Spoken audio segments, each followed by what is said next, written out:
Every business entity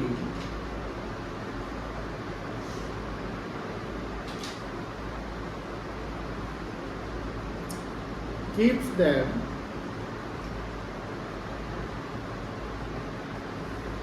books of accounts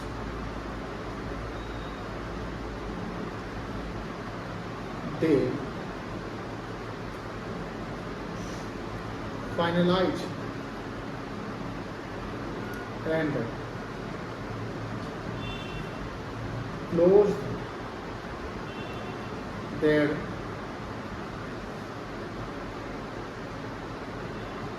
books of accounts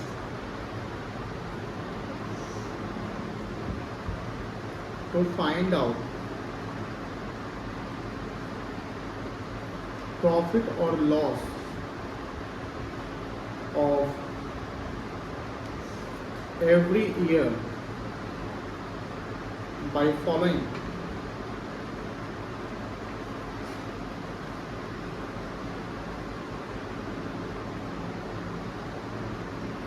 periodicity concept.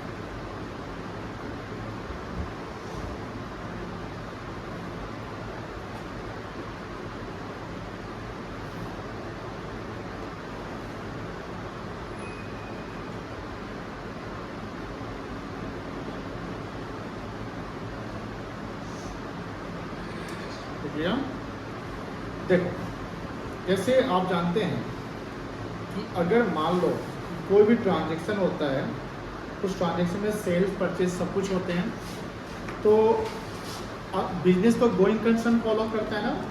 Going concern क्या करता है कि साल भर साल चलते चला जाता है। तो मान लो कोई बिजनेस सेटअप हुआ तो कभी ना कभी उसको फाइनलाइज करके बुक्स ऑफ अकाउंट का प्रॉफिट तो निकालेंगे ना। ये प्रॉफिट हर साल का निकालना होता है। तो हर साल का क्यों निकालना होता है? क्योंकि सरकार जो है हमें हमारे कमाए गए प्रॉफिट पे टैक्स मांगती है। क्या मांगती है? टैक्स। प्लस बोलती है कि जीएसटी वगैरह दे दो। तो जब तक हम बुक्स ऑफ अकाउंट को क्लोज ना करें, क्लोज इन द सेंस कि हम फाइनलाइज नहीं करें, सेल परचेज फाइनल नहीं करें, तब तक हमारा साल का इनका प्रॉफिट कैसे निकलेगा? और सरकार ये कहती है कि हर साल करना पड़ेगा। तो जो हम अकाउंटिंग पीरियड को फॉलो करते हैं, किसको फॉलो करते हैं? अकाउंटिंग पीरियड को, चाहे वो हमारा कैलेंडर ईयर हो या फाइनेंशियल ईयर हो, तो हर साल हमको क्लोज करना पड़ता है। और जो हर साल हम क्लोज करते हैं उस कॉन्सेप्ट को क्या बोलते हैं? Periodicity concept. ठीक है ना? कोई दिक्कत नहीं है। For example, for financial year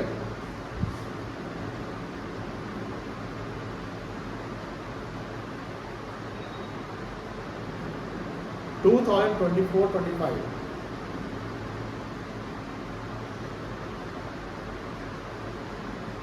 must be closed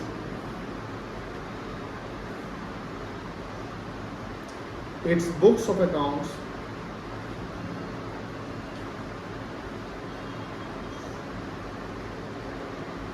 on 31st March 25.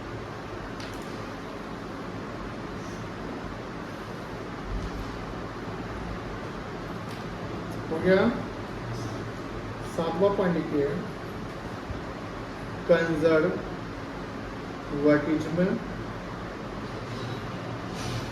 Concept.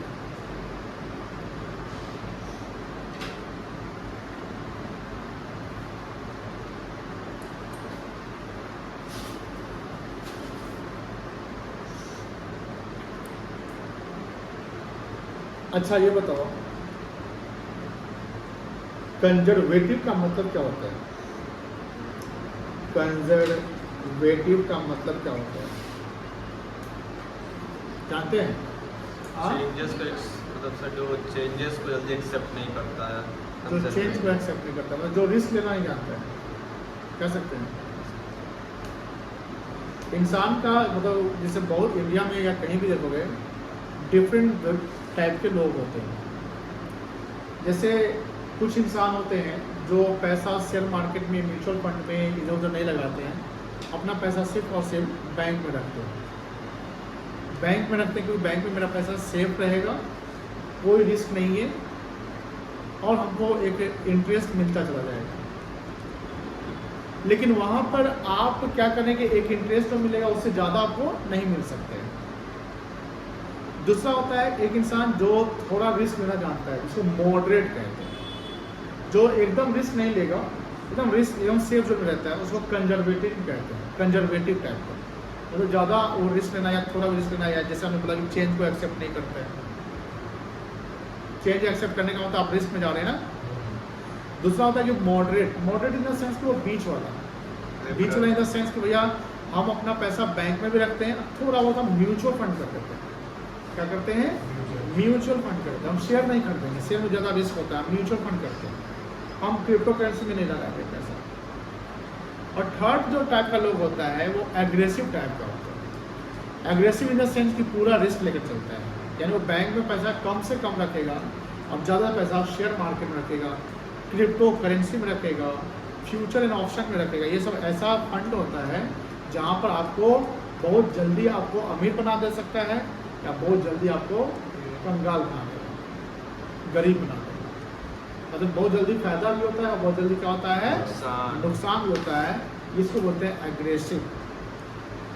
Accounts में जब हम बुक्स ऑफ अकाउंट बनाते हैं, आपको याद होगा जैसे हमने स्टॉक के बारे में बात किया था, याद है? स्टॉक इवेंट्स होता है कि ट्रांजेक्शन होता है? इवेंट होता है। हमने स्टॉक के बारे में बताया था कि बताओ मान लो कि हमने स्टॉक यानी गुड्स को खरीदा, जो हमने मेरा खरीद प्राइस था कि परचेज वैल्यू इसका था मान लो 10,000, कितना था? स्टॉक जो अभी तक हमने नहीं बेचा उसको स्टॉक कहते हैं ना। लेकिन जो इसकी मार्केट वैल्यू है, क्या वैल्यू बेटा? मार्केट वैल्यू, इसको हम बोलते हैं नेट रियलाइजेबल वैल्यू, शॉर्ट में NRV बोलेंगे। क्या बोलेंगे? NRV, net value. मान लो इसकी मार्केट वैल्यू 13,000 रुपये है। अब दो वैल्यू को तो हम दिखा नहीं सकते हैं, कोई एक वैल्यू दिखाना पड़ेगा। किस वैल्यू को हमको दिखाना पड़ेगा? 10,000 की 30,000, उस दिन भी समझाया था। लोअर को दिखाते हैं। किसको दिखाते हैं? लोअर को दिखाएंगे, डेबिट रुपी 10,000। अगर सर मार्केट में 9,000 रहता तब क्या दिखाते? 9,000। लोअर क्यों दिखाते हैं? इसके पीछे भी लॉजिक है। सरकार बोलती है, यानी सिस्टम भी है, सरकार भी बोलती है तो तुम मान लो कि 13,000 का स्टॉक दिखा दिया तो तुम्हारा कहीं ना कहीं एक्चुअल में 3,000 जो एक्स्ट्रा तुम दिखा रहे हो वो तुम्हारा एक्चुअल प्रॉफिट नहीं है। एक्चुअल प्रॉफिट का मतलब जब आपने सेल कर दिया तो वो आपका प्रॉफिट मान लिया जाएगा। लेकिन आपको लगता है कि 13,000 13,000 बिक सकता है, बिका तो थोड़ा नहीं ना है। तो those profit which are not realise actually is called notional profit. Government कहती है कि तुम प्रॉफिट पर टैक्स देगा तो तुम्हारा एक्चुअल में प्रॉफिट बन रहा है। जो प्रॉफिट तुम्हारा बनने वाला है अभी बना नहीं है, उस पर टैक्स तुमको देने की जरूरत नहीं है। तो यहाँ पर कहता है कि आपको रिस्क नहीं लेना है, यानी आपको कंजर्वेटिव माइंड से चलना है। मतलब ये कि जो लोअर वैल्यू स्टॉक में जो दिखेगा हम वो शो करेंगे। और भी गवर्नमेंट कहती है कि जो प्रोबेबल लॉसेज है, प्रोबेबल मतलब प्रोबेबिलिटी मतलब संभावित, आपको लगता है कि यहाँ लॉस हो सकता है कि ये जैसे मेरा डेटर है, डेटा मतलब मेरा कोई कस्टमर है वो पैसा डुबा सकता है, उसको एक्सपेंस मान लो। कोई मेरा कस्टमर है, मान लो कोई मेरा कस्टमर है जिसके हमारा 10 रुपये बाकी है, लगता है कि वो 1 रुपया नहीं देगा, डुबा सकता है, 9,000 ही मिल सकते हैं। तो उस 1,000 को आप एक्सपेंस मान लो, क्योंकि एक्सपेंस मानने से आपके प्रॉफिट क्या होंगे? अगर हम कोई एक्सपेंस को ज़्यादा शो कर दे तो उससे मेरा प्रॉफिट क्या हो जाएगा? कम जाएगा ना। और जब प्रॉफिट कम जाएगा तो हमारे टैक्स भी क्या हो जाएंगे? कम लगेंगे। तो गवर्नमेंट कहती है कि प्रोबेबल एक्सपेंसेस रिकॉग्नाइज कर सकते हैं, बट कोई प्रोबेबल इनकम होगा ना, प्रोबेबल क्या इनकम होगा, उसको रिकॉग्नाइज नहीं करो जब तक वो एक्चुअल में इनकम हो ना जाए। मान लेते हैं कि हमारे यहाँ कोई एक ऑर्डर आता है, सेल ऑर्डर, एक कस्टमर का सेल ऑर्डर आया, इसे हम 10 लाख रुपए का अपने हिसाब से सामान खरीदेंगे, और जो 10 लाख का सामान खरीदने की बात कर रहा है उसमें मेरा 1 लाख प्रॉफिट हो जाएगा। कितना का सेल ऑर्डर आया? 10 लाख का। उस 10 लाख हम कितना प्रॉफिट बना सकते हैं? 1 लाख। अभी बना सकते हैं ना। सेल ऑर्डर आया ना, तो कंफर्म है अभी। जब तक ऑर्डर कंफर्म ना हो जाए या जब तक सेल एग्जीक्यूट ना हो जाए, आप उसको सेल नहीं मानोगे। जब तक प्रॉफिट हो नहीं जाए तब तक प्रॉफिट नहीं। ये प्रैक्टिकली भी लोग ऐसा ही करते हैं। प्रैक्टिकली लोग ऐसा ही करते हैं कि भैया जब सेल होगा ना तब ये प्रॉफिट मानेंगे। सेल होने वाला लगता है कि 4 कस्टमर कल शाम को, मतलब कल शाम को आया कस्टमर, बोला कि हम कल सुबह आते हैं, तो सुबह आएगा तो देखा जाएगा। शाम को नहीं देखेंगे, जब तक मेरा सेल हुआ नहीं तब तक हम सेल उसको नहीं मानेंगे। इसको कंजर्वेटिव कॉन्सेप्ट के अंदर में डालते हैं। किस कॉन्सेप्ट में डालते हैं? Conservative concepts. हमने जैसे 3 माइंड का पर्सन बोला कि एक होता है एग्रेसिव होता है, एक मॉडरेट होता है और एक होता है कंजर्वेटिव होता है। इकोनॉमिक एक्टिविटी जो इंसान का होता है, उस इकोनॉमिक एक्टिविटी का मतलब होता है पैसे के लिए जो हम काम करते हैं उसको हम इकोनॉमिक एक्टिविटी कहते हैं। यानी those activity which are done for earning, जो हम कमाने के लिए काम कर रहे हैं उसको क्या बोलते हैं? Economic activity. इंसान का 3 प्रकार का इकोनॉमिक एक्टिविटी है। कोई भी ह्यूमन एक्टिविटी जो इकोनॉमिक में कन्वर्ट होता है उसके 3 एक्टिविटी होती है। पहला एक्टिविटी है जो एम्प्लॉयमेंट कहलाता है। क्या कहलाता है? एम्प्लॉयमेंट में कोई रिस्क नहीं होता है, फिक्स सैलरी आपको मिलता चला जाएगा। यानी एम्प्लॉयमेंट में उस प्रकार का मेंटलिटी के जो लोग रहते हैं जो कंजर्वेटिज्म कॉन्सेप्ट यानी कंजर्वेटिव माइंड होंगे, यानी उनको एग्रेशन नहीं चाहिए, उनको रिस्क नहीं चाहिए। दूसरा होता है प्रोफेशन। प्रोफेशन मतलब कोई मान लो कि क्वालिफाइड पर्सन है, वो अपना कोई प्रोफेशनल सर्विस दे रहा है, जैसे आईटी सर्विस दे रहा है, अकाउंटिंग सर्विस दे रहा है, टीचिंग सर्विस दे रहा है, डॉक्टर मेडिकल सर्विस दे रहा है। तो इसमें रिस्क थोड़ा बहुत रहता है, पूरा का पूरा रिस्क नहीं रहता है। और थर्ड जो पूरे से रिस्क से भरा हुआ है वो है आपका बिजनेस। बिजनेस में एग्रेशन चलता है, यानी एग्रेसिव माइंड के लोग वहाँ पर बिजनेस करते हैं। यहाँ सर एग्रेसिव माइंड मैं बोलूँ तो ये मत समझना कि लड़ने के लिए एग्रेसिव होना चाहिए। फाइनेंस के टर्म में आप कितने एग्रेसिव है ये देखा जाता है। फाइनेंस के टर्म में कितने आप एग्रेसिव है वो देखा जाएगा। तो कंजर्वेटिज्म कॉन्सेप्ट क्या कहता है? Probable expenses should be recognised but probable income should not be recognised until it is happen. कोई दिक्कत नहीं है। Under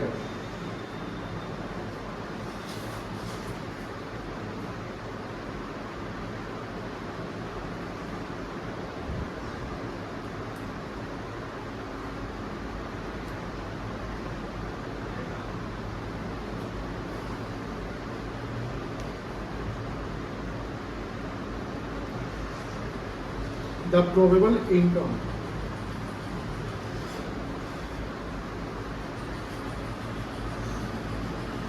should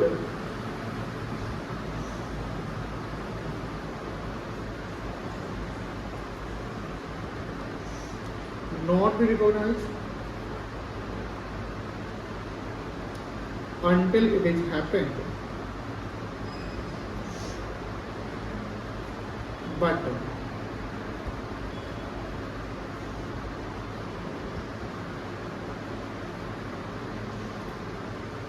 probable expenses should be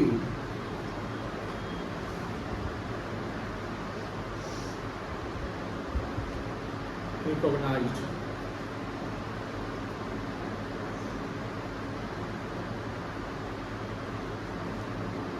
और वाली को मैचिंग कॉन्सेप्ट।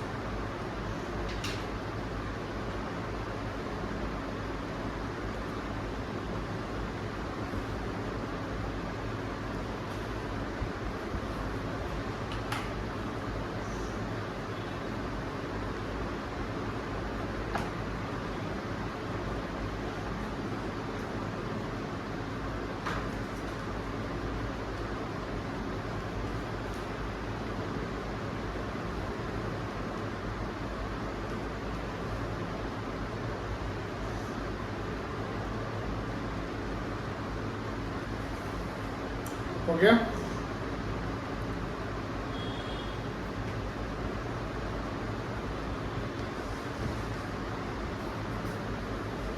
चलिए, जैसे मान लो एक स्कूल है, मान लो दिल्ली पब्लिक स्कूल है, और दिल्ली पब्लिक स्कूल का अकाउंटिंग हुआ, अकाउंट्स बना, ठीक है। और मान लीजिए आप में से कोई बच्चे, मान लो कि शिवांश गया चेक करने, शिवांश को ऑथोरिटी मिला कि जाके इसका बुक्स ऑफ अकाउंट चेक करें, ठीक है। जब बुक्स ऑफ अकाउंट चेक किया तो उसमें बहुत सारे एक्सपेंसेस को देखा, इनकम को देखा, सब कुछ देखा, उसमें वाउचर भी लगा हुआ था, सबका वाउचर बना हुआ था। क्या फेक वाउचर बन सकता है? फेक मतलब समझ लेना, डुप्लीकेट जाली वाउचर बनवा सकते हैं? नहीं बनवा सकते, आराम से बनवा सकते हैं। हम बोलेंगे 10 को फेक वाउचर बना दिया 25,000। फ्रॉड तो सब जगह होता है ना, फंड जहाँ पे वहाँ फ्रॉड हो सकता है। ये जब एक्सपेंसेस चेक किया गया तो उस एक्सपेंसिव में क्या लिखा हुआ ध्यान रखिएगा, रिपेयर ऑफ बस, ठीक है। मान लो लिखा हुआ था 1,20,000, ये खर्चा लिखा हुआ था, समझिएगा, लिखिएगा नहीं। फिर लिखा हुआ था रिपेयर ऑफ ट्रक 1,50,000, मान लो ये लिखा हुआ है, ठीक है। सैलरी टू स्टाफ या salary to teacher 10,000, salary to nurse 10,000 कम लग रहा है, 1,10,000, ये कर दो 40,000, ऐसा लिखा हुआ है, ठीक है।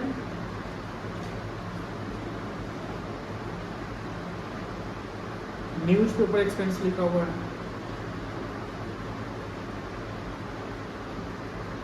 40,000,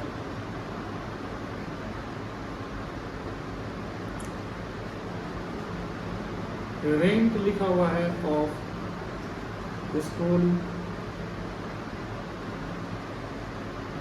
4 लाख,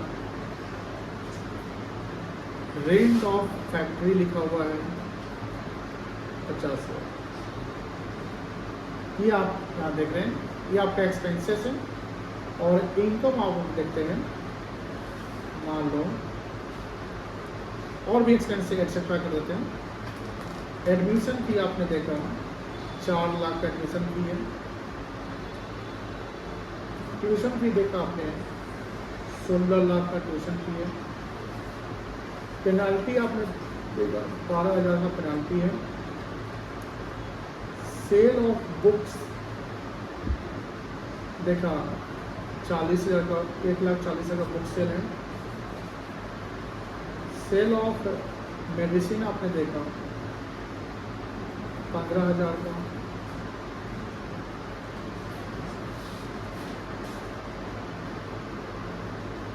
बस ये देख रहे मान लो।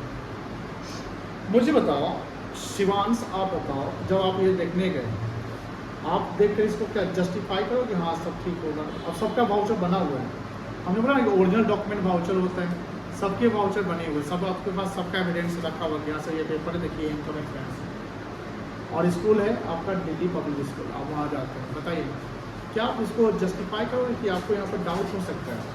आराम से शिवांश ही नहीं बताएगा, कोई भी बता सकता है, क्या आपको डाउट हो सकता है? सर मतलब रिपेयर ट्रक क्यों हो रहा है मतलब स्कूल में?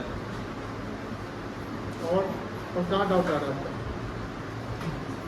आपका डाउट जा रहा है कि सर ये रिपेयर ट्रक क्यों हो रहा है, और कोई डाउट? बस के रिपेयर में कुछ ज़्यादा पैसा नहीं लग रहा है सर, मतलब बस कितना है स्कूल पहुँच ना सकता चलेगा, और ये और न्यूज़पेपर में सब कुछ ज़्यादा ही जा रहा है। न्यूज़पेपर आपको लग रहा है कि ज़्यादा जा रहा है? टीचर्स का तो समझ सकते हैं, नर्स भी महंगी होगी। रिपेयर ऑफ बस,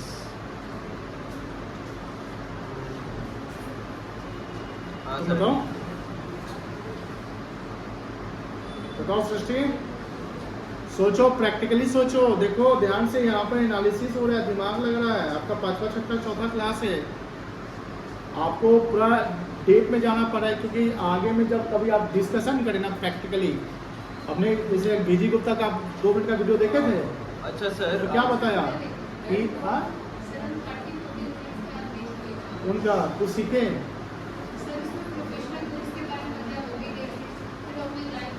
लाइफ एक्सपीरियंस बताएं मुझे। और ये भी बताएं कि हमारा जब कोचिंग जब शुरुआत की है तो हमारे कोचिंग में 5-7 मतलब कि 30 बच्चा था, फिर 10 बच्चा हो गया। यस।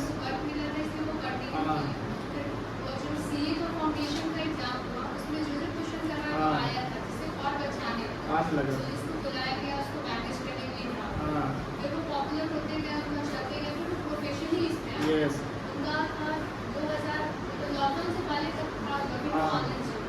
और लॉकडाउन में बहुत लोग टीचर्स बहुत टीचर बर्बाद हुए। इंडिया के बड़े बड़े टीचर, इनका मंथली इनकम करोड़ों का था, फ्री में डाल देते। हम भी इनके स्टूडेंट रह चुके हैं। मेरे पास इनका लेक्चर है 2017 बैच का, और यूट्यूब के सारे क्लास। कभी कभी ये बहुत स्लोली पढ़ाते हैं। इनका हम क्लास 1.5 पॉइंट पर देखते थे, 1.5। विनोद गुप्ता, पूरा नाम विनोद गुप्ता है। एक्चुअल पूरा नाम क्या नहीं, विनोद गुप्ता जानते हैं। और इनका क्या है कि ये बहुत ही महंगे टीचर होते हैं। जो डायरेक्ट टेस्ट पढ़ाते थे, डायरेक्टर वो CA फाइनल वाले को पढ़ाते थे। 3-3 साढ़े 3 घंटे का क्लास चलेगा, और 3-3 साढ़े 3 घंटे क्लास चलता है। 25,000 उनका फी था लॉकडाउन से पहले। जैसे लॉकडाउन हुआ, ऑनलाइन हुआ, इनका फी हो गया 10 से 12,000। इस ऐसी स्थिति आ गई। प्लस मार्केट में बहुत कॉम्पिटिटर आ गए। VG learning.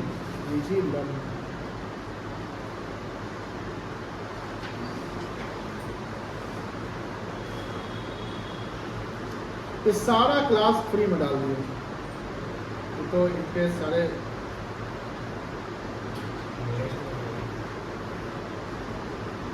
ठीक बोला तुम, प्लेलिस्ट में यहाँ से 123 वीडियो दिख रहा है। CA फाइनल का 123 वीडियो है। CA फाइनल का डायरेक्ट, और एक वीडियो 3-3 घंटे का डायरेक्ट है ना।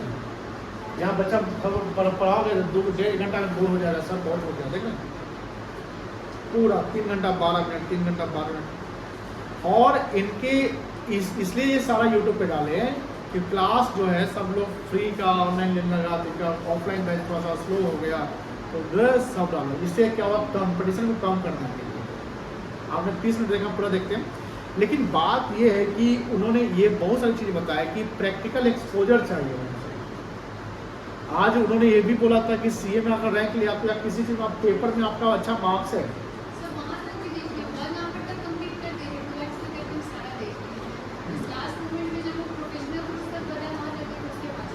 वही बोलता है कि अगर पेपर में आपका मार्क्स है बट प्रैक्टिकल एक्सपीरियंस नहीं, तो आपको नौकरी नहीं मिलेगा, या अच्छा काम नहीं कर पाओगे। तो ये प्रैक्टिकल एक्सपोजर चाहिए।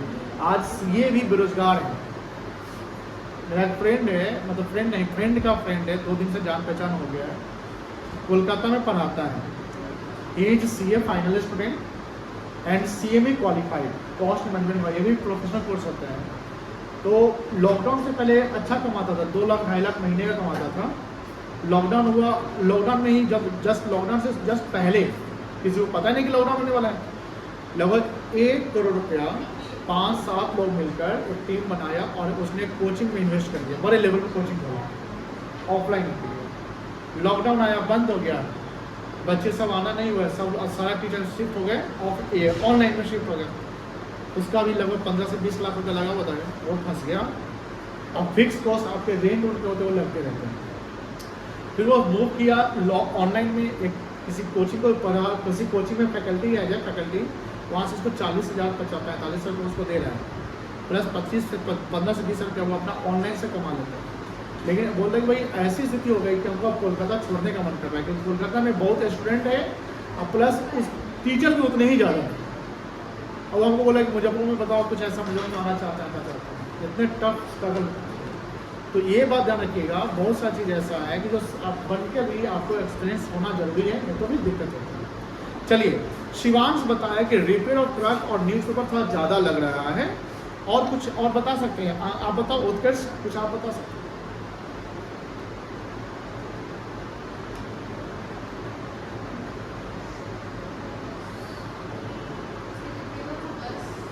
रिपेयर ऑफ बस ज़्यादा लग रहा है आपको, वेरी ठीक है, बताओ तुम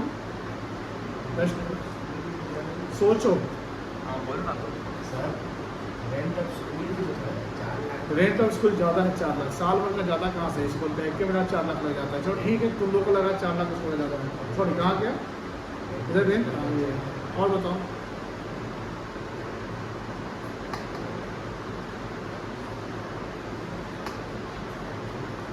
चलिए मैचिंग कॉन्सेप्ट क्या कहते हैं जानते हैं? मैचिंग से होता है मैचिंग, मैचिंग क्या होता है? मैचिंग मैचिंग मैच करना। जनरली महिलाएं लोग यहाँ फॉलो करती, शादी ब्याह जाती तो मैचिंग मैचिंग पहन के जाते हैं, चाहे उनका नेल पॉलिश हो, चाहे उनका साड़ी हो, सैंडल हो, है ना, होता ना। बिजनेस में जब कोई बिजनेस एंटिटी काम करती है तो उनका जो बिजनेस का नेचर, उस नेचर के अकॉर्डिंग उनका रेवेन्यू होना चाहिए और उसी नेचर के अकॉर्डिंग उनका एक्सपेंसेस होना चाहिए। अब ये स्कूल में सर ये फैक्ट्री कहाँ से आ गई? वही तो सर, स्कूल में फैक्ट्री कहाँ से? बच्चा को बनाते हैं क्या कि बैग बनाते हैं?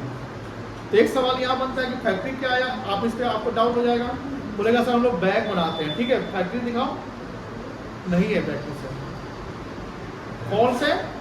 तो एक गड़बड़ किया यहाँ पे स्कूल में, यानी आपको ये पता है कि रेंट ऑफ फैक्ट्री क्या है, ये डाउटफुल है। दूसरा रेट ऑफ ट्रक, तुम स्कूल में बच्चों को ट्रक पे लाते हो क्या कि बस पे लाते हो? सर बस पे लाते हैं, ट्रक कहाँ से आ गया?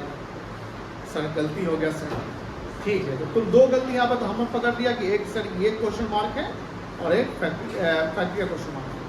उसके अलावा रिपेयर ऑफ बस हम मान लेते हैं जेन्यून है, 1,20,000 का खर्चा हो गया, कोई दिक्कत नहीं। सैलरी टू टीचर मान लेते हैं सही है, कोई दिक्कत नहीं। सैलरी टू नर्स, अरे तुम्हारे नर्स क्या करती है जी? सर स्कूल को इनकम हो रहा है सर 21,77,000 का, ठीक है, और ये लोग एक्सपेंस जा रहा है 1 करोड़ के पास। कहाँ 1 करोड़ जा रहा होगा? हाँ क्या सर। बात करते हैं आप? अरे 2 जीरो बढ़ा दिया है, कहाँ से? 1,20,000, 1,50,000, 1,10,000, 40,000, 40,000, 4 लाख और 50,000, एक कहाँ से आएगा? नहीं आएगा, नेवर, इम्पॉसिबल। आपने कंफ्यूजन किया है, तो ठीक है। तो नर्स प्रॉब्लम है कि नर्स कहाँ से आएगी जी? ठीक है ना, एक ये हो गया। अब बोलोगे सर मेडिकल कैंप लगा था सर हमारे, तो मेडिकल कैंप में नर्स सिर्फ नहीं आती है, पूरा टीम आता है, डॉक्टर आता है, नर्स भी होते हैं, मेडिसिन भी होते हैं। तो आप वहाँ पर एक्सपेंस लिखोगे, एक्सपेंसिव और मेडिकल कैंप लिखेंगे, नर्स नहीं लिख सकते हैं, तो ये क्वेश्चन मार्क बन गया नर्स का। और क्या है? बस का रिपेयर ठीक लग रहा है, टीचर का सैलरी ठीक लग रहा है, नर्स का सैलरी मतलब ठीक लग रहा है। न्यूज़ पेपर 40,000, चलो ठीक है, 3-4 प्रकार का न्यूज पेपर आता होगा बच्चों को पढ़ने के लिए, नहीं होता है। आप देखेंगे बड़े स्कूल में 4 न्यूज पेपर 4 प्रकार का, टाइम्स ऑफ इंडिया आपका आता है, तो उसका खर्च हो जाएंगे साल भर में, कोई दिक्कत नहीं, मैगजीन वगैरह भी आने के। फिर आप इनकम की तरफ जाइए। इनकम एडमिशन फी चलो ठीक है, जस्टिफाई कर रहा है, ट्यूशन फी जस्टिफाई कर रहा है, 16 है, ट्यूशन देखिए बहुत महंगा है भाई। पेनाल्टी तो ठीक है, पेनाल्टी लगा होगा, कोई बनो बाल किसी को बोला कि कटवा लेगा, कटवाया नहीं, जब ठीक है तुमको 5 पेनाल्टी लगा दी, ऐसा तो डर रहा था तो वो पेनाल्टी, तो 40% तो पेनाल्टी का पेनाल्टी ऐसा हो जाता है। होली मिशन बहुत तेज है इसमें, होली मिशन बड़ा कमाता है पेनाल्टी में, तो थोड़ा बाल ऐसा देखिएगा बस 500 का पेनाल्टी लगा देगा। अमरूद का पेड़ लगा भाई, वो अमरूद तोड़ के खा लिया और देख लिया, पूछ के बिना खाए किसी पेनाल्टी। कुछ बच्चा तो बोलता है कि सर हम तो ट्यूशन में ज़्यादा पेनाल्टी दे देते हैं, ऐसा स्कूल है, पेनाल्टी बहुत स्कूल कमाता है। ये सेल ऑफ बुक्स तो ठीक है, किताब स्कूल ने प्रोवाइड किया, उसका पैसा लेता है स्कूल से, तो इसमें बहुत कमाता है ना। सेल ऑफ मेडिसिन, ये डाउट है, दवाई बेचे आप, हॉस्पिटल चलाते हैं क्या? अब मेडिसिन का सेल, ये रेवेन्यू, ये कहाँ मैच करना चाहिए? हॉस्पिटल वाले बिजनेस में नहीं है। तो मैचिंग कॉन्सेप्ट एकदम सिंपल है, our revenue must be match with our expenses, यानी एक्सपेंसेस और रेवेन्यू मैच करना चाहिए, जो नेचर ऑफ बिजनेस है। अब कपड़ा की दुकान में आप जाते हैं, उसका अकाउंट चेक करते हैं, वहां लिखता है एडमिशन फी। अरे भाई एडमिशन फी कपड़ा की दुकान में कौन सा इनकम हो गया? कस्टमर का एडमिशन कराते हैं क्या? गड़बड़ है ना, तो ये देखना पड़ेगा। कोई दिक्कत नहीं है आपको, ये समझ गए? यहां लिखो few expenses like repair of truck, salary to nurse,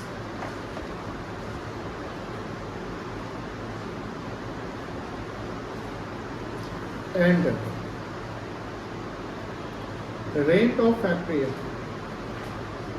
is not matching with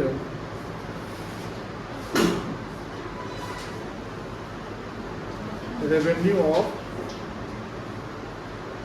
school, and similarly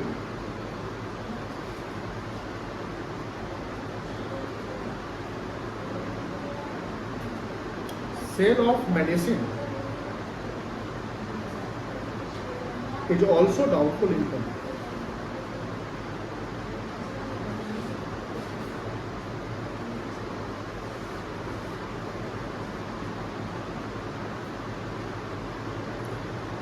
Matching concept tell us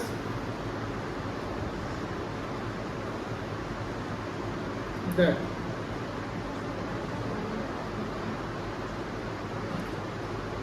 the expenses of business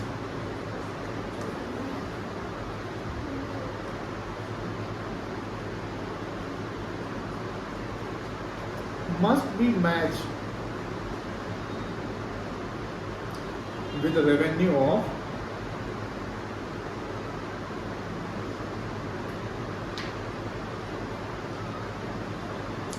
business.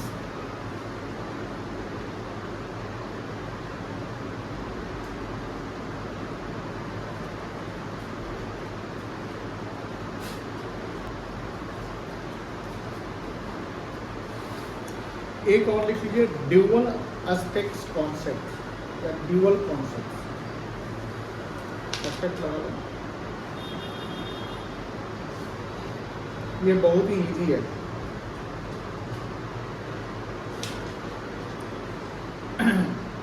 जैसा कि हमने पहले के लेक्चर में एक कॉन्सेप्ट पढ़ा था जिसका नाम था double entry system. Double entry system में क्या बोलता था, इसे जो डेबिट वैल्यू होगा वो किसके बराबर होगा, यानी एक ट्रांजैक्शन होगा। ट्रांजैक्शन ऑलरेडी हम लोग समझ चुके हैं ना, ट्रांजैक्शन पढ़े ना, exchange of goods and services for consideration. जैसे मान लो ये एक ट्रांजैक्शन हुआ,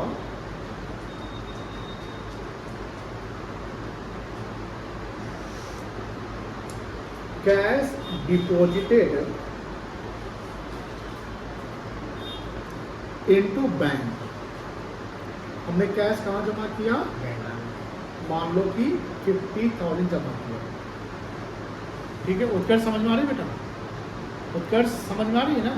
ठीक, हमने कैश बैंक में कितना जमा किया, 50,000। यहाँ पर इसका दो इम्पैक्ट पड़ेगा, ध्यान से देखिएगा।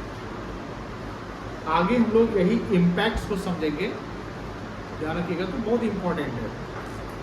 यहाँ इम्पैक्ट क्या पड़ा कि हमारे बिजनेस से कैश जो है वो निकल गया, कितना का, 50 से चला गया ना, घट गया। डाउन एरो मतलब क्या हो गया, घट गया, क्योंकि आपने पैसा बैंक में जमा कर दिया। और जो बैंक बैलेंस है जिसको बोलते हैं कैश एट बैंक, जब कैश एट बैंक का मतलब लिखा रहे तो समझिए कि बैंक में जो पैसा पड़ा हुआ है ये क्या हुआ, बढ़ गया। कितना से बढ़ गया, 50,000। यानी कहीं ना कहीं इम्पैक्ट कैश में भी पड़ रहा है और इम्पैक्ट ऑन टू अकाउंट्स। दो अकाउंट्स पे इम्पैक्ट पड़ रहा है, एक कैश अकाउंट वाले सिस्टम पे और एक कहाँ पे, कैश एट बैंक वाले पे। यही ड्यूअल एस्पेक्ट कॉन्सेप्ट कहता है। ड्यूअल एस्पेक्ट कॉन्सेप्ट कहता है every transaction at its at least dual aspects. Dual मतलब टू एस्पेक्ट्स। ड्यूअल मतलब क्या होता है, टू। जैसे ड्यूअल सिम आप कौन बोल दोगे, तो ड्यूअल मतलब हो गया टू। तो हर ट्रांजेक्शन के कम से कम कितने इम्पैक्ट पड़ेंगे, दो इम्पैक्ट पड़ेंगे। और उस दो इम्पैक्ट में एक अगर डेबिट होगा दूसरा क्रेडिट। तो दूसरा क्या होगा? क्रेडिट होगा। आपने डबल इंटरेस्ट सिस्टम में भी यही पढ़ा था, ठीक ना? ड्यूबल एस्पेक्ट में लिखिएगा every transaction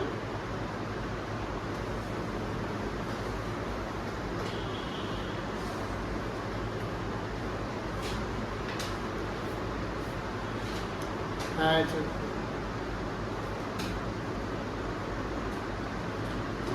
dual aspects where one accounting head is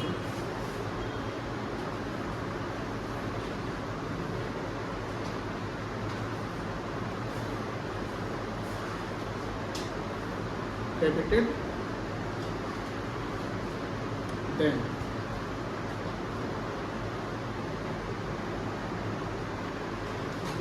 other must be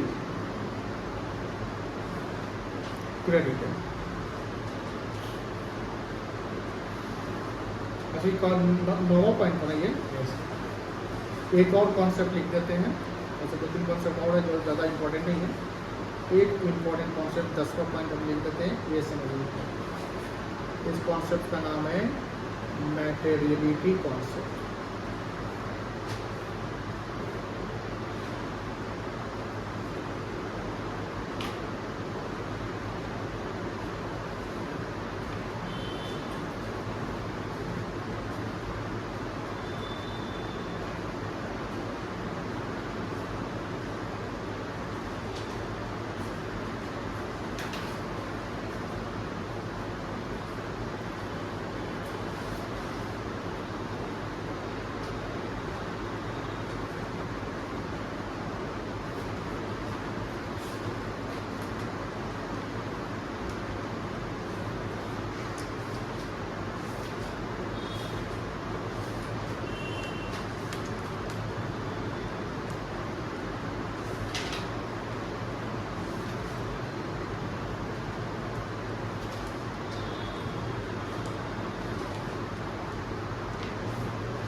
हो गया? चलिए, ये इसका यूज अकाउंट्स में जनरली होता है, और अगर ये कॉन्सेप्ट्स क्लियर नहीं है तो कभी कभी आपको कन्फ्यूजन क्रिएट हो सकता है, या कोई स्मार्ट बॉयज स्मार्ट गर्ल्स यानी कोई स्मार्ट स्टूडेंट आपको उसमें ट्रैप में फंसा देंगे। कैसे फंसाएंगे? तो पहले फंसने वाला काम करते हैं ना, कैसे फंस सकते हैं लोग। एक होता है ना एसेट्स, क्या होता है? एसेट्स में एक एसेट होता है जो फिक्स्ड एसेट्स होता है। कौन सा एसेट्स होता है? Fixed assets. इसका मीनिंग क्या होता है? एसेट्स विच इज, लिखिएगा नहीं, समझिएगा पहले, purchase for long term use, generally for more than 1 year। Assets का मतलब होता है संपत्ति। एसेट्स का मतलब क्या होता है? संपत्ति, जिसको प्रॉपर्टी कहते हैं। अच्छा, स्कूल में आप लोग कभी पढ़े संपत्ति? कैसे लिखा है? सम, ठीक है, यही होगा, आधा माह होता है सर।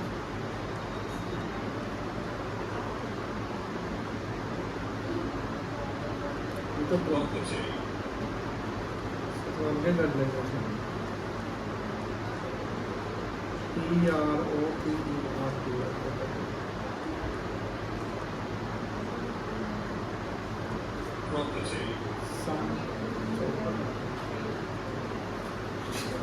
ठीक है, ये भी ठीक है।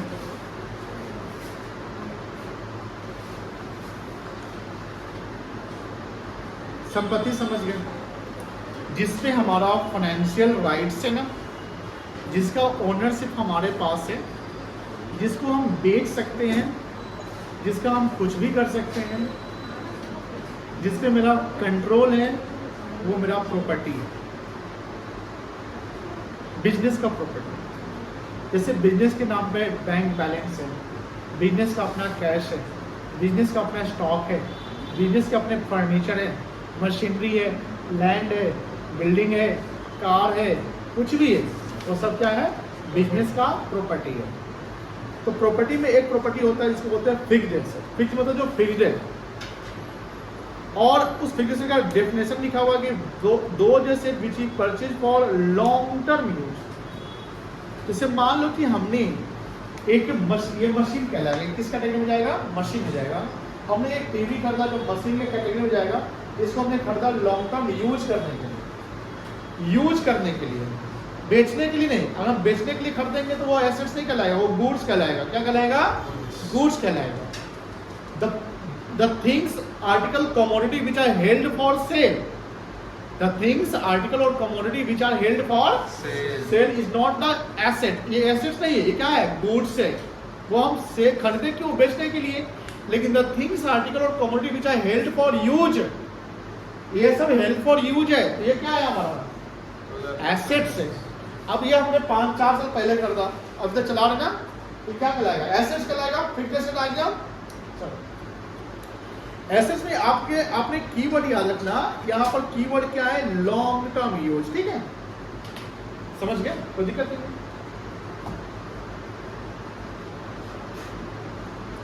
ये क्या है?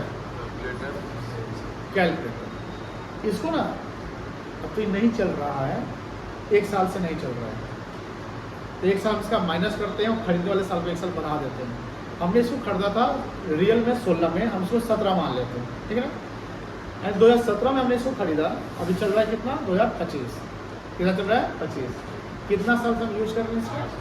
8 साल से। इसको हमने खरीदा था 500 रुपये में। कितना में खरीदे थे? क्या ये एसेट्स होगा?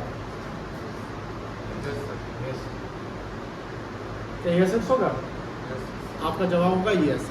आपका जवाब होगा यस। अभी तक आपका जवाब यस से बाद में नो हो जाएगा। कब होगा ना, हम बता देंगे।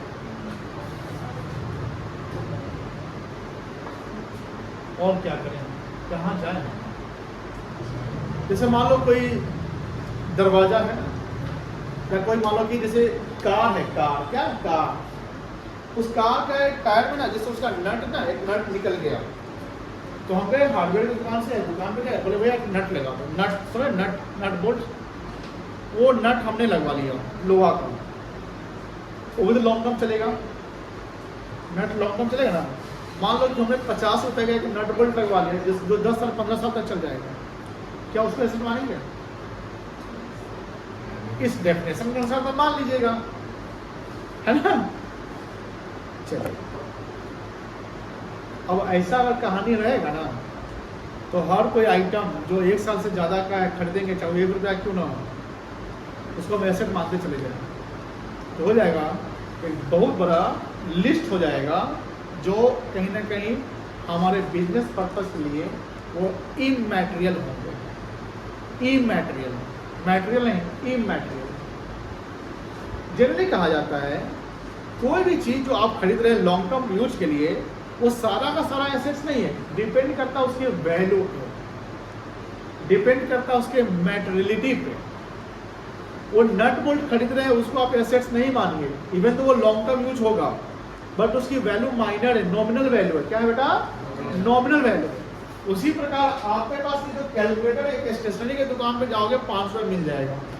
आप एक लोहे का स्केल से, मतलब आपके पास लोहे का स्केल या स्टील का स्केल, प्लास्टिक का स्केल, जो आप क्लास 9 में खरीदा अभी तक चल रहा है, उसको आप एसेट मान लोगे, तो ऐसे तो बिजनेस से ढेर सारे एसेट बनते चले जाएंगे। वो सारे आइटम हमारा एक ग्रुप होगा जिसको हम एक्सपेंस मान लेंगे, इवन तो वो 1.5 साल 2 साल 5 साल से चल रहा हो। हमने 5 रुपए का कैलकुलेटर खरीदा, इसको हम एक्सपेंस मानेंगे। Expense is the sales what, it is not our assets even though it is used for long term purpose because its value is nominal. Those items which are used for long term purpose but value is nominal, value is nominal, low value is not considered as assets, it will be considered as expenses like calculator. Like pen, like nut, ये सारे छोटे छोटे item. अब मान लो कि हम एक diary खरीदा ऑफिस में, 4 साल से वो डायरी चला रहे तो उसको वैसे पढ़ा दे, नहीं वो स्टेशनरी का आइटम बना दो, एक्सपेंस मान लो, समझ में आ रही ना। तो मैटेरियलिटी कॉन्सेप्ट क्या कहता है, जो सिग्निफिकेंट हो, सिग्निफिकेंट मतलब जो इम्पोर्टेंट हो, उसका एक प्रॉपर हेड्स ऑफ अकाउंट बना दो, और जो सिग्निफिकेंट नहीं हो, छोटा मोटा आइटम हो, उसको आप एक्सपेंस मान लो। मैटेरियलिटी कॉन्सेप्ट हमें यही कहता है। लिखिए इसके बाद,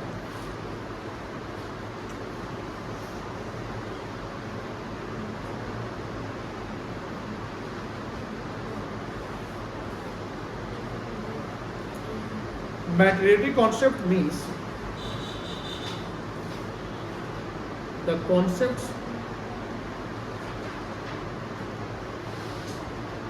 where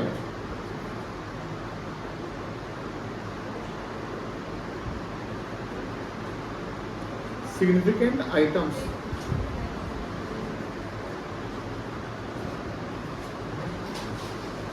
must be shown properly and low value or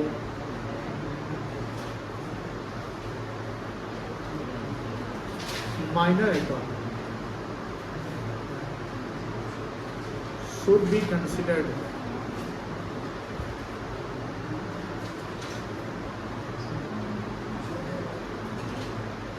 as expenses, like purchase of calculator, even its life is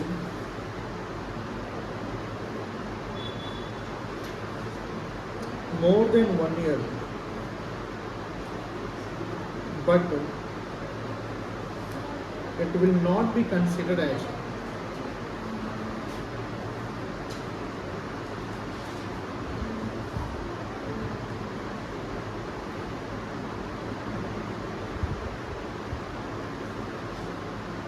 it will be considered as an expenses.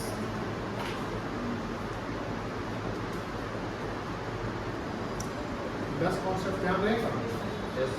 अगर मैं बोलूँ कि संडे को, सॉरी संडे नहीं, मंडे को 10 कॉन्सेप्ट बारे में अगर आपसे सवाल पूछूं तो बता सकते हैं? हाँ पक्का? तो मंडे को एक हम टेस्ट करेंगे। मंडे को क्या करेंगे, एक हम छोटा सा टेस्ट लेंगे आपका, क्योंकि अभी हमने 5 क्लास जो पढ़ाया आपको, 6 क्लास, टोटल 6 क्लास पढ़ाई थी ना हमने। तो वो 6 क्लास में आपने क्या सीखा और क्या आप प्रेजेंट करते हैं कॉपी पे, हमको चाहिए। प्रेजेंटेशन मैटर्स करता है और आंसर आपका प्रेजेंट होना चाहिए प्रॉपर वे में, ठीक है ना। प्रॉपर लैंग्वेज से मुझे ग्रामेटिकल एरर नहीं करना है। हाँ मार्क्स का क्या, एक क्वेश्चन 2 मार्क्स का रहेगा, 10 क्वेश्चन देंगे 20 मार्क्स का रह जाएगा, है ना। चलिए उत्कर्ष हो गया, ध्यान रखिएगा। अब मंडे को एब्सेंट नहीं करिएगा, रिकॉल कर लीजिए एक बार, क्योंकि जो मंडे के बाद की जो क्लास होगी, मतलब टेस्ट के बाद जो क्लास होगी, वो आपके अकाउंटिंग टर्मिनोलॉजी पे होगा। अकाउंटिंग टर्मिनोलॉजी में हम क्या सीखेंगे, व्हाट इज एसेट्स, एसेट्स क्या होता है, उसको क्या कहते हैं, लायबिलिटी क्या होते हैं, हमारे एक्सपेंसेस क्या होते हैं, इनकम क्या होता है, कैपिटल रेवेन्यू आइटम क्या होता है, वो सीखेंगे। उस क्लास के होने के बाद हम चलेंगे टाइप्स ऑफ अकाउंट्स पे and rules of debit and credit पे। वो रूल्स ऑफ डेबिट क्रेडिट के होने के बाद हम लोग चलेंगे अकाउंटिंग इक्वेशंस पे, अकाउंटिंग इक्वेशन हो जाएगा एंड देन हम लोग चलेंगे जर्नल एंट्री, तो भी चलेगा लंबा, है ना। क्या कॉन्सेप्ट था शुरुआत में, 20 मई को आपका लेक्चर 1 अकाउंट्स का शुरू होता है। इसमें आपको बताया जाता है कि ये बिजनेस का फॉर्म्स होता है, जैसे सोल ट्रेडिंग हो गया, पार्टनरशिप हो गया, HUF हो गया, LLP हो गया, कंपनी हो गया। 11वीं में किसका अकाउंटिंग सीखना है बता सकते हैं? Soul trading. सोल ट्रेडिंग में क्या कहानी, 1% मालिक होता है। अकाउंट्स के डेफिनेशन में 3 वर्ड सीक्वेंस यूज करना है, रिकॉर्डिंग, क्लासिफाइंग एंड समराइजिंग। यह डेफिनेशन कंफर्म आपका एक टेस्ट में आएगा, ठीक है। और मनी वर्थ होना चाहिए, ठीक है ना। अकाउंटिंग का किस कॉन्सेप्ट पे बेस है आपका? डबल एंट्री सिस्टम में 3 चीज़ याद रखिएगा। और 3 चीज़ क्या है? इन्वेंशन कब हुआ, किसने किया और कहाँ हुआ, ठीक है ना। कब हुआ, कहाँ हुआ, कौन किया। Double entry system debit credit क्या होना चाहिए? डेबिट को शॉर्ट में क्या लिखेंगे? क्रेडिट को शॉर्ट में उत्तर तुम नहीं बोल रहे हो, कहाँ लिखा है ये सब? तुम्हारा एक ही लेक्चर छूटा हुआ था, यही लेक्चर छूटा हुआ था इसके अंदर। कहाँ लिखा?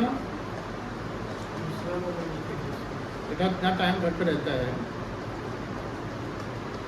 कितना घंटा पढ़ता है? आधा घंटा। अरे भाई आधा घंटा में तुम 5 घंटा तुम लिखा नहीं, 5 घंटा पढ़ा क्या है? कल क्या 5 घंटा पढ़ा बताओ? आज तुम्हारे सवाल जवाब करते हैं। कल 5 घंटा क्या पढ़ाई की? कोचिंग का जोड़ के सुबह यही ना कोचिंग होता है, इसके अलावा भी कोचिंग है? इसके अलावा किस चीज़ का? मैथ्स का, इंग्लिश का? इंग्लिश का कोचिंग कितना घंटा? 3 घंटा। अच्छा 1 घंटा और 2 घंटा ये 3 घंटा। और क्लियर बोला था, जोर से बोला, अच्छा से। उसके बाद घर पे कितना घंटा पढ़ते हैं ये बताइए? 4 घंटा। कल क्या पढ़ाई की 4 घंटा करते? ठीक है, कौन पेड़ के जो पढ़ाई यहाँ पे कहते वो एक लेक्चर जो छूटा वो उसका पेड़ का ही नहीं किया। कल कौन दिन है? अरे तो संडे है। आज कौन दिन है? सैटरडे संडे मिला के सब कवर अप कर देना, ठीक है। और इसका वीडियो डाला हुआ उसको देख लेना, अप टू डेट रहना बेटा। कितना टारगेट रखना है एग्जाम में? 12th बोर्ड में कितना टारगेट रहेगा? 70 प्लस को हम नहीं पढ़ाते ज़्यादा से अच्छा से, ऐसे पढ़ा देते हैं। 95 प्लस 90 प्लस रखोगे कितना परसेंट? नहीं, स्कूल पर डिपेंड नहीं करता है, डिपेंड आप पे करता है बेटा। 20 नंबर दे देगा पैसा दीजिएगा दे देगा सब बोलवा रहे हैं कैमरा के सामने हमको, देखो तो स्कूल का देता है आपको 80 नंबर तो आपको लाना पड़ेगा, तो वो 80 नंबर भी स्कूल पे डिपेंड करेगा, तो पे डिपेंड करेगा। तो चलिए 90 का टारगेट 70% तो आपको आ जाएगा, तो थोड़ा मेहनत करना पड़ेगा, है ना। चलिए उसके बाद हम लोग ये कहते हैं, हाँ रिकॉर्डिंग किस चीज़ का करते हैं? ट्रांजेक्शन एंड इवेंट्स क्या है? ट्रांजेक्शन का रिजल्ट है। एग्जाम्पल ट्रांजेक्शन का एग्जाम्पल याद रखिएगा, लिखेंगे कुछ ट्रांजेक्शन का, आप इसमें एग्जाम्पल लिखेगा, ये ट्रांजेक्शन कहलाएगा, ये इवेंट कहलाते हैं ना, जैसे प्रॉफिट इवेंट हो गया, लॉस इवेंट हो गया, स्टॉक इवेंट हो गया। रिकॉर्डिंग जर्नल में होता है। जर्नल किसका पार्ट है? बुक कीपिंग का या अकाउंटिंग का? बुक कीपिंग के कितने एलिमेंट है? 3। क्या क्या है? Trial balance. सीक्वेंस यूज करिएगा, ट्रायल बैलेंस, यस। कैपिटल जो पैसा लगाने वाला कौन होता है? प्रॉफिट। चलिए प्रॉफिट। क्लासिफिकेशन कहाँ होता है? लेजर में होता है। इसका फायदा क्या है क्लासिफिकेशन करने से?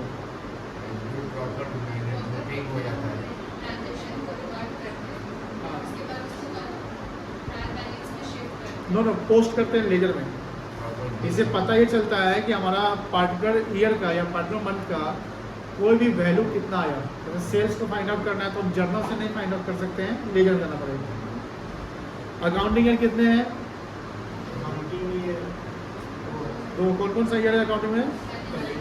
कैलेंडर और अप्रैल से मार्च, जनवरी से दिसंबर, 1 ईयर कवर, 2 ईयर कवर। 31 मार्च क्लोज होता है तो कौन सा ईयर कहलाएगा? फाइनेंशियल ईयर का ओपनिंग डेट क्या होगा? फाइनेंशियल ईयर का ओपनिंग डेट क्या होगा? 1 अप्रैल। कैलेंडर का ओपनिंग डेट क्या होगा? बिजनेस। अब ये 10 का बिजनेस कॉन्सेप्ट क्या करता है जल्दी बताओ, जल्दी एक है बोलो। प्रोप्राइटर बिजनेस सेपरेट होता है। चलिए मनी मैनेजमेंट कॉन्सेप्ट में क्या होता है? सब कुछ मनी के फॉर्म में, अगर कोई हमने विदेश से इंपोर्ट किया तो उसको भी आईएनआर में कन्वर्ट करना पड़ेगा, तो उसके लिए फॉरेन एक्सचेंज होना चाहिए, एक्सचेंज रेट।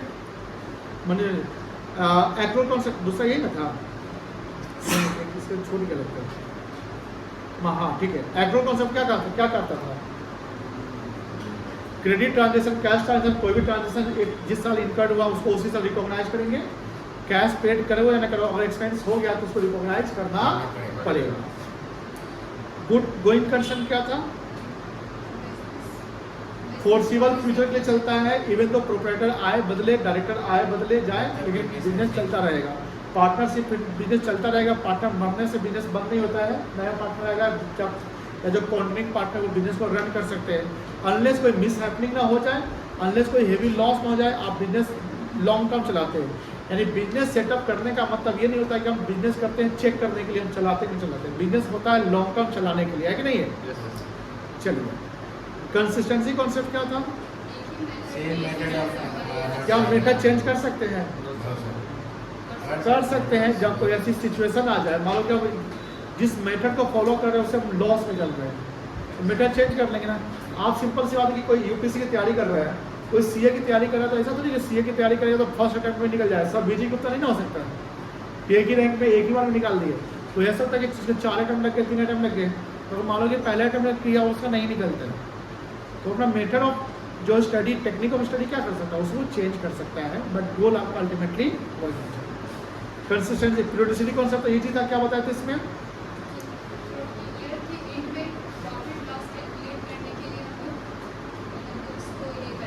क्लोज करते हैं, है ना। यानी हर अकाउंट, हर साल का एक पीरियडिसिटी, मतलब आपको एक अकाउंटिंग पीरियड माना जाता है कि आप 4 साल का अकाउंट एक बार भी क्लोज नहीं करोगे, हर साल का अकाउंट आपको क्लोज करना है, पीरियड बाय पीरियड करना है। That is called periodicity concept. Conservative concept क्या आता है? प्रोबेबल इनकम को रिकॉग्नाइज नहीं करेंगे जब तक कि आपका एक कंफर्म ना हो जाए, बट प्रोबेबल एक्सपेंस या लॉसेस होते तो उसको रिकॉग्नाइज आप कर देंगे। कंजर्वेटिव का मतलब होता है सेफ जोन, जहाँ रिस्क आपको नहीं लेना है, आप सिर्फ सेफ जोन में चलेंगे, ठीक है। मैचिंग कॉन्सेप्ट आसान अच्छा था। ये क्या था? इसमें हमारा रेवेन्यू और एक्सपेंस करना चाहिए, एक दूसरे से मैच होना चाहिए। एज ए ऑडिटर आप जब जाएंगे तो आपका जो नज़र है ईगल जैसा होना चाहिए। कैसा होना चाहिए? बाज जैसा होना चाहिए। बाज का नजर यही करे भाई। ट्रक का डिफरेंस कैसे होगा जी, बताओ, है ना। चलो, हम लोग सीपीटी में थे ना, CPT pass out, CA foundation का पहला स्टेज क्या बोले पास आउट किए, तो हम लोग का आर्टिकल से शुरू हुआ। अब आर्टिकल हम सब बच्चे थे, मतलब तो बच्चे थे सेंस कि आपसे 2 साल सीनियर है हम लोग सबके। अब हुआ क्या कि हम लोगों को कुछ उतना ज़्यादा ज्ञान ही नहीं, प्रैक्टिकल एक्सपोजर नहीं, और भेज दे जाओ क्लाइंट को ऑडिट करने के लिए वहाँ पर, मतलब सर भेज देते थे चल जाओ, देखो वहाँ बुझाता ही नहीं था क्या। मैनेजर सब वहाँ पर है, अब मैनेजर तो हाईली स्किल्ड होगा ना, हाईली एक्सपीरियंस होगा, हम उसके सामने क्या है, बच्चे हैं, और हमको सवाल करना, उसे पता है क्या कहते हैं, हम लोग बुझाई नहीं करता था, क्या करना पड़ता था। उस समय यूट्यूब ज़्यादा उतना नहीं था, क्योंकि उस समय इंटरनेट लिमिटेड रहता था, तो मैं क्या करते, किताबें पढ़ लेते थे, बुक सीए की जो बुक होती है उसमें कैसे करना होता है पढ़ लेते थे, फिर सर से सर इसको समझा दीजिए, फिर उसको हम लोग अप्लाई करते थे। कहाँ पे? ट्रेनिंग में। ट्रेनिंग इन द सेंस जहाँ पर क्लाइंट प्लेस होता है वहाँ पर उससे सवाल करते थे। नज़र आपका एकदम तेज होना चाहिए, जाते हैं आपको गलती फाइंड आउट करना है, और आप जाते हैं आपका नज़र तेज नहीं है तो वो ढेर सारी चीज़ मिलेंगे, आप गलती फाइंड आउट नहीं कर सकते। चलिए, ड्यूअल एस्पेक्ट क्या कहता है? डेबिट क्रेडिट आपका होना चाहिए, कोई भी ट्रांजेक्शन का जो दोनों क्या होना चाहिए, बराबर होना चाहिए। और मेटेरियल कॉन्सेप्ट होता है कि छोटे छोटे आइटम जो लॉन्ग टर्म पर्पज के लिए भी है, फिर भी हम उसको एसेट से नहीं मानेंगे, बिकॉज जो नॉमिनल वैल्यू, नॉमिनल तो खर्चे उर्चे हैं भाई, उसको छोड़ो। अब मान लो कि पानी का बोतल 1.5 साल से वही रखा हुआ है ऑफिस में, उसको ऐसे थोड़ी मान लेंगे 25 रुपये का आइटम, 20 रुपये का आइटम, तो क्या मानेंगे? एक्सपेंस है। समझ में आ गई ना? 10 पॉइंट हो गया। चलो, मंडे को हम आपका छोटा सा टेस्ट लेंगे, स्टार्ट